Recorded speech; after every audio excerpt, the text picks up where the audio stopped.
Hello chess friends and welcome to the of Chess channel, and welcome to a very cool gameplay by the two top engines Lila C0 and Stockfish 13 from the Computer Rapid Chess Championship that was finished a couple of days ago.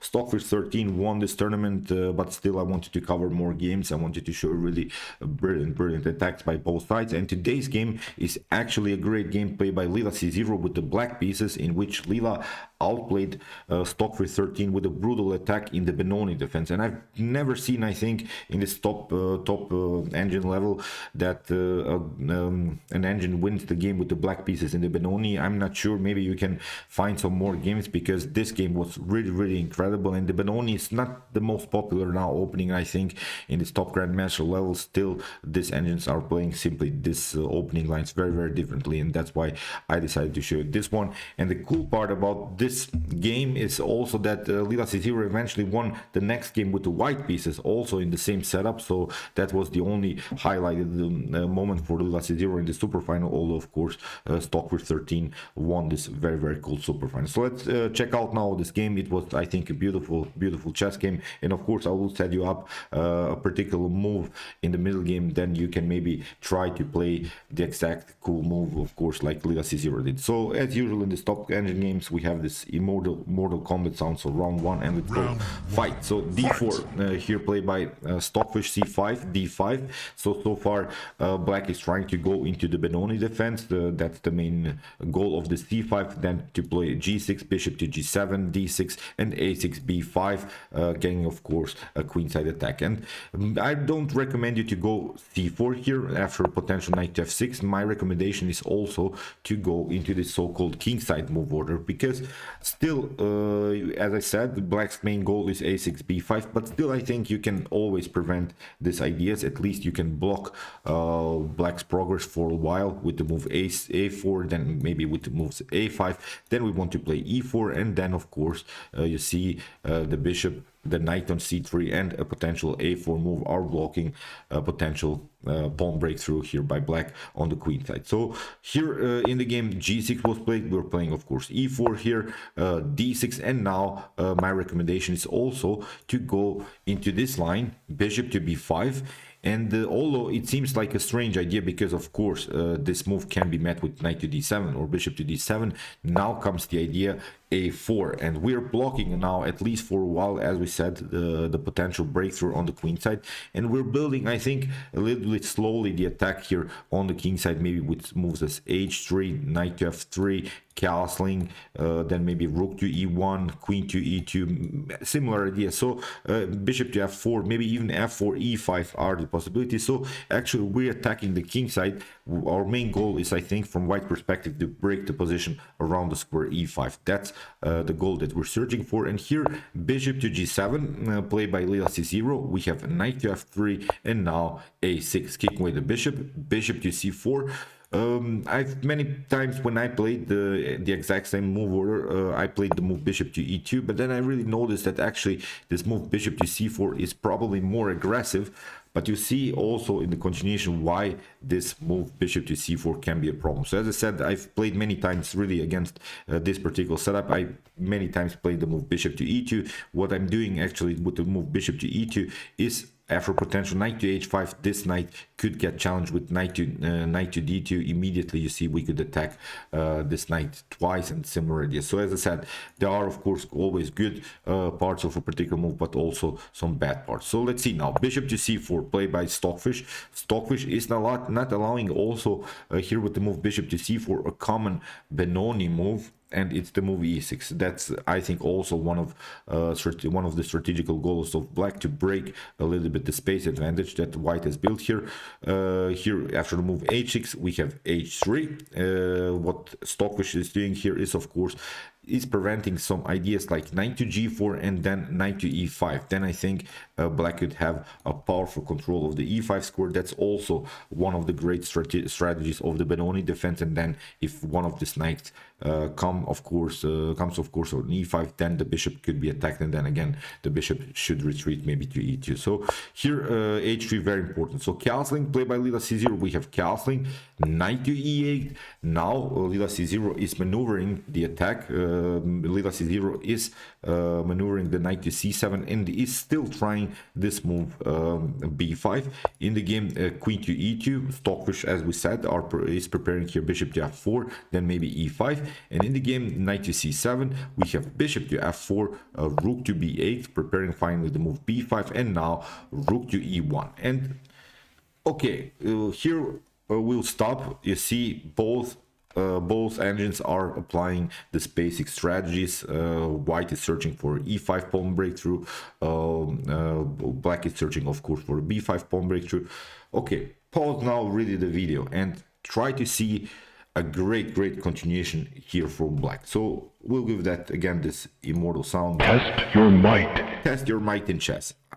It's really hard to see. I'm not sure how many of us would even consider now the best continuation here that Lila c0 played.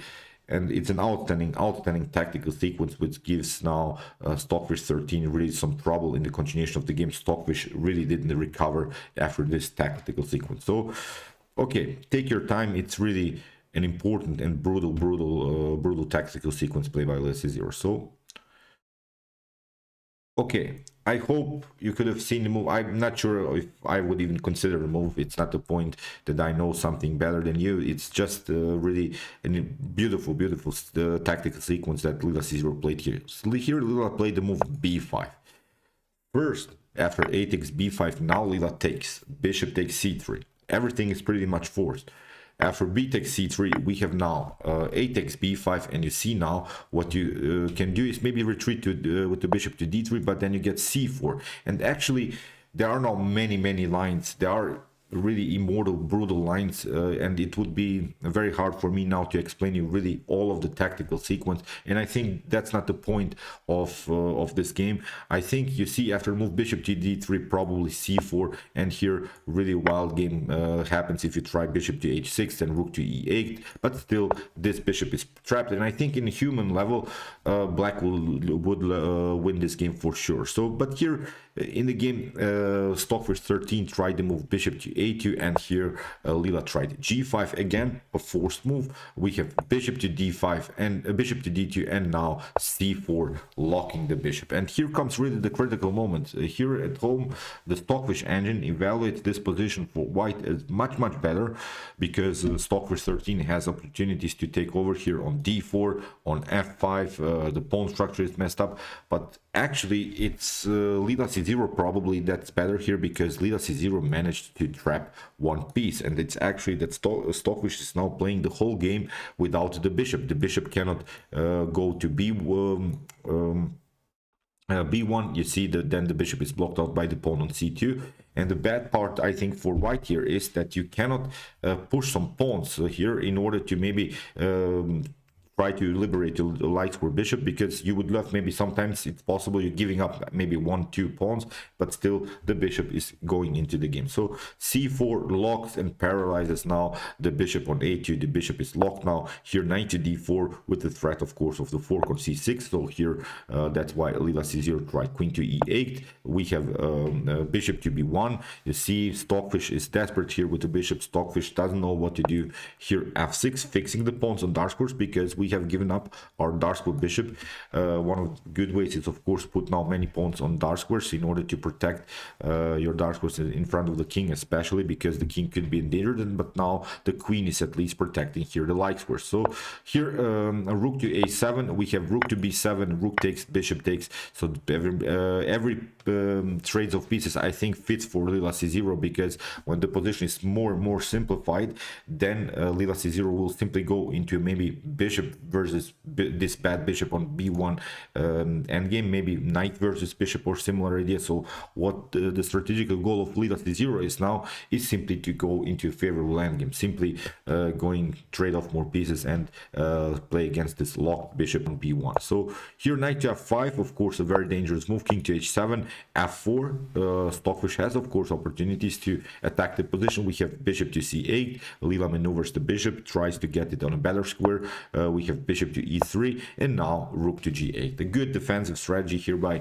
Lila C0, because you have to keep now your pieces compact. You have to play with your pieces near to the king. Here in the game, we have queen to f2 and now knight to f8. You see how Lila C0 maneuvers simply the pieces towards the king side, is trying to protect the king. F takes g5, and now h takes g5. No checks are possible so far. You see the h4 square is covered here with the pawn, and also the h5 square is covered by the queen. So far the black king is simply not in danger. And suddenly, after a couple of moves, you see the evaluation bar jumps towards black side, so it's now a better continuation here for black. In the game, we have knight to g3, we have knight to g6, trying to get, of course, this knight more active, and we have now also managed, I think, with this knight maneuvers, with many good moves here, to also liberate our light square bishop. Now there is, of course, the main goal to break here the position somewhere around the square g4. So bishop to d4. Here the engine suggests moves as bishop to a2, but again knight to e5. I'm not seeing good ways how Stockfish 13 should attack this position. You can maybe sacrifice the bishop for a pawn, but that's not what you want to do. So as I said, even maybe when it comes to computer evaluation, this move bishop to a2 is probably more accurate, but that's not the point. The bishop is still locked there. So after move bishop to d4, we have bishop to d7, we have bishop to a2. See how desperate Stockfish 13 is with this bishop here. Knight to h4, we have rook to a1, and now g4. That's the move that we have searched for. Now Lila C0 has built a nice attacking formation with this knight.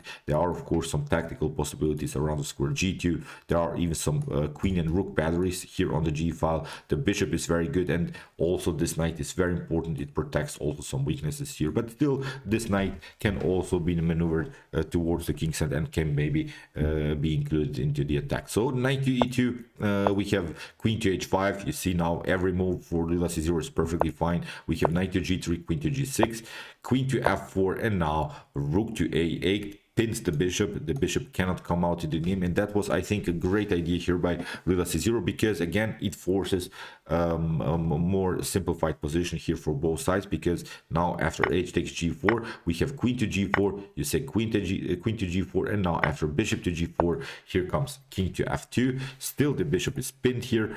In the game, we have knight to g6, and now bishop to b6, attacking the knight on c7, knight to e8. You see, we will find with this knight some good squares on the board. That's not the point. Still, white is continuing the game actually with one piece down, without the piece on here on a2. So here rook to h1, a check, king to g8, and now bishop to b1. At least we're not pinned anymore, but still this bishop is really one of the worst bishops that I've seen in my life. Knight to g7, and now bishop to e3. We have rook to f8, rook to h6, and now knight to e5. Finally, Lila C0 find ways to cement the knight around this very important square. The cool part about this knight on e5 that it cannot be kicked away by any pawn moves. F4 not possible anymore, and of course d4 also not possible. So here bishop to d4, we don't have to, of course, retreat with the knight, because if you take here the knight, then we'll simply take out with the pawn,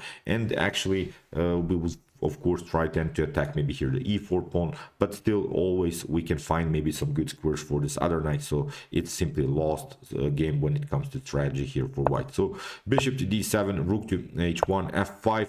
You see, Lila C0 can do whatever she likes. F5, it breaks the position immediately. King to e2, here f4, knight to f1, knight to h5. Taking here the knight is not possible. We have bishop to g4, and you lose the rook. So that's why king to d1. Again, the knight doesn't have to retreat. Here rook to f7. Lila C0 uses this moment immediately to activate the rook. We have king to c1, and now rook to h7, rook to g1, knight to g3. Great move, paralyzes now the position, because what we don't want to do is, of course, allow maybe here somehow the g file to get over, but still I'm not seeing good ways anyway here for Stockfish to attack the position. We have knight takes g3, f takes g3, king to d2, knight to g6, again with opportunities to search for a good square here, maybe on f4. In the game, bishop to a2. Look at this desperate bishop, really wild stuff. Rook to h2, we have king to e3, bishop to g4, never allowing here this king to come into the game. We have bishop to b6, king to g7, bishop to d8, attacking the pawn, rook, king to f6, king to d4, and now the rook simply attacks the bishop. We have bishop to b6, rook to b8, here a couple more attacks, here again king to g5, bishop takes c4, here Stockfish was simply desperate. This was Stockfish really didn't know what to do anymore with the bishop. Stockfish simply sacrificed the bishop. Bishop takes c4, b takes c4, and now rook to f7. But now also Lila c0 goes behind. Stockfish even sacrificed the rook here because it was such a desperate position. Rook to d1, attacking the king. Rook the king has to move now, and we can take out this one. Bishop takes d6. We have knight to c8 here after a couple more moves. Rook to d5, king to f2, the knight comes into the game. We can play blockade, and now also the pawn on c2 can be taken. Here you see this pawn on e5 will also be taken, so it's not a problem here for Lila c0 to continue the game. So as I said, the game was prolonged. Let's see now the couple more game moves. Knight to e4, bishop to f4, king to g4, bishop to c1, king to g3, here bishop to g4, and now Stockfish 13 got even checkmated here with the move rook to d1. So really wild stuff. Let's go back really to this tactical sequence. I think from that point on it was the one-way ticket for Lila c0. Bishop to c4, here liberating the knight, knight to c7, bishop to f4, rook to b8, and here you can actually always do this. I think you can play a5. At least these pawns will never get connected. If you try now b5, then you can take a takes b6 en passant. It's still a complicated game for both sides, because what black will then accomplish is of course to maneuver many pieces towards the queen side, because as we said in the beginning, the main strategical goal of blacks is simply queen side attack. After move a5, maybe Stockfish could have continue this game, but here after rook to e1, now b5 is a possibility. Here a takes b, bishop takes c3, really beautiful tactical sequence. g5, bishop to d2, and now c4. As I said, this move in the beginning is evaluated as an inaccuracy or a mistake or a blunder, but from that point on, I think it was really brilliant game by Lila c0. So, okay, this game was suggested to me by one of my viewers. Thank you again for suggesting me this great game from this Computer Rapid Chess Championship. If you maybe want to see also some other games on my YouTube chess channel, it can be, of course, also Human Game. Please write some of your suggestions in the description below. Maybe we can analyze the game too. And if you want to see more games like this, more engine games like this, check out my commented chess games, the best chess games played by computers. Here's the link of my whole playlist, and you can also check out my best chess games of all time series with some immortal games from the past played by Garry Kasparov, Magnus Carlsen, Vasily Lanchuk, and so on. And if you like this content, don't forget to subscribe to my channel. See you soon with some more videos, and chess is the best, of course.